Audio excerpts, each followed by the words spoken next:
Advance sentences बनाने में लोग यूजुअली बहुत ज़्यादा स्ट्रगल करते हैं। आज मैं आपको ऐसे कुछ वर्ड्स बताऊंगी जिनको यूज़ करके आप बहुत अच्छे से सेंटेंसेस क्रिएट कर सकते हैं। ये वर्ड्स पेयर में यूज़ होते हैं।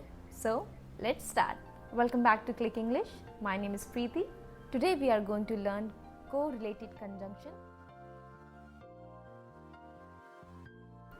नाम से घबराना नहीं, जैसे मैंने बताया ये कुछ ऐसे अच्छे वर्ड्स हैं जिनको यूज़ करके बड़े अच्छे लंबे एंड ब्यूटीफुल सेंटेंसेस क्रिएट कर सकते हैं। So the first pair is not only but also. ये हम तब यूज़ करते हैं जहाँ पे हम ये बोल रहे हो सिर्फ यही नहीं, ये भी। For example, not only is he smart but he is also talented. इसका मतलब हो गया वो सिर्फ स्मार्ट ही नहीं, वो टैलेंटेड भी है। इसका एक और एग्जाम्पल देते हैं। Not only did we get lost but we also ran out of petrol. यहाँ पे आपको एक चीज़ ध्यान रखनी है, जो ये आपका नॉट ओनली वाला स्ट्रक्चर है, इसमें जब सेंटेंस बनाएंगे, जब हम इसको यूज़ करेंगे तो इसको हमें एक क्वेश्चन स्ट्रक्चर की तरह यूज़ करेंगे। अगर आपने ध्यान दिया होगा तो हमने बोला not only is he smart, ना कि हमने ये बोला not only he is smart. तो इज पहले आ रहा है ही से, जो कि हम ये स्ट्रक्चर क्वेश्चंस में देखते हैं, जैसे कि इज ही एंग्री। हम ऐसे नहीं पूछते ही इज एंग्री, तो वही सेम स्ट्रक्चर हम नॉट ओनली के लिए भी यूज़ करेंगे। तो हम क्वेश्चन स्ट्रक्चर की तरह ही नॉट ओनली वाला क्लॉज बनाएंगे। और वैसे ही हमने अपने सेकेंड एग्जाम्पल में भी सेम स्ट्रक्चर यूज़ किया, क्योंकि सेंटेंस पास्ट का है तो हमने वहाँ डिड यूज़ किया। So not only did we get lost use हुआ।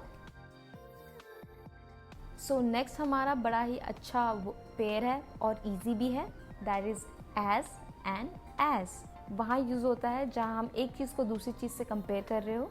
For example, anything I put in the fridge becomes as cold as ice, यानी बर्फ जितना ठंडा। एक सेंटेंस और देखते हैं। Veer is as tall as any professional basketball player, यानी वीर उतना ही लंबा है जितना कोई प्रोफेशनल बास्केटबॉल प्लेयर लंबा है। तो हमने यहाँ क्या किया, एज एंड एज यूज़ करके हमने एक चीज़ को दूसरी चीज़ के साथ कंपेयर किया। नेक्स्ट इज वेदर एंड और। ये पेयर ऐसे सिचुएशन में यूज़ होते हैं जहाँ पे हम कह रहे हो चाहे ये हो या ना हो, एट द एंड ये कंक्लूजन आएगा ही। For example, whether it's sunny out or raining, we are still going to see the concert. मतलब चाहे बाहर धूप हो या बारिश, हम कॉन्सर्ट के लिए ज़रूर जाएंगे, यानी यहाँ पे कंक्लूजन सेट है। एक और सेंटेंस देखते हैं।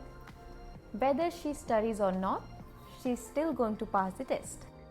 हमारे लास्ट टू पेयर्स बहुत ही ईजी हैं, बट अगेन उसमें भी कई बार लोग गलतियाँ कर देते हैं।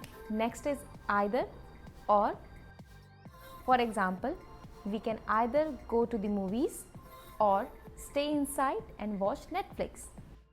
आइदर और आपने गेस कर लिया होगा, हम ये तब यूज़ करते हैं जब हम दो ऑप्शंस दे रहे हो, या तो हम मूवीज़ के लिए जा सकते हैं या हम घर में बैठ के नेटफ्लिक्स देख सकते हैं। एक और एग्जाम्पल देख लेते हैं। आइदर यू स्टे और I leave. Next is neither and nor. तो ये जो है हम वहाँ यूज़ करते हैं जहाँ पे हम नेगेटिव सेंटेंस यूज़ कर रहे हो, ना तो ये ना तो वो। For example, the view from the top of the mountain was neither great nor very visible. पहाड़ के ऊपर से जो व्यू था, ना ही वो इतना अच्छा था और ना ही विजिबल था। लेकिन यहाँ पे आपको एक स्ट्रक्चर ध्यान रखना चाहिए नाइदर एंड नॉर के साथ। अगर हम नाइदर के साथ सेंटेंस शुरू कर रहे हैं तो नाइदर वाला क्लॉज क्वेश्चन स्ट्रक्चर की तरह बनेगा। Neither will you go see that boy nor you will talk to him on phone. तो ना ही तुम उस लड़के से मिलोगी और ना ही उससे फ़ोन में बात करोगी। जैसे अमरीश पुरी ने अपनी बेटी को कहा, गॉट इट। तो नाइदर से अगर हम कोई सेंटेंस शुरू करेंगे तो वो क्वेश्चन स्ट्रक्चर लेगा, और अगर नहीं तो वो नॉर्मल स्ट्रक्चर में जाएगा। तो अब आपके पास ऐसे कुछ पेयर्स आ गए हैं जिनको यूज़ करके आप अच्छे लंबे सेंटेंसेस बना सकते हैं और ख़ुद को चैलेंज कर सकते हैं। तो देर किस बात की, सेंटेंसेस बनाएं और कमेंट सेक्शन में डालें। या फिर you can also join our free WhatsApp group, जहाँ पे हम फ्री में मटेरियल्स शेयर करते रहते हैं। और अगर आपको वहाँ पे अपने सेंटेंसेस चेक करवाने हैं तो you can also post your sentences there, और you can also join our free weekend classes. Make sure you like, share and subscribe. It will really help us out. See you next time.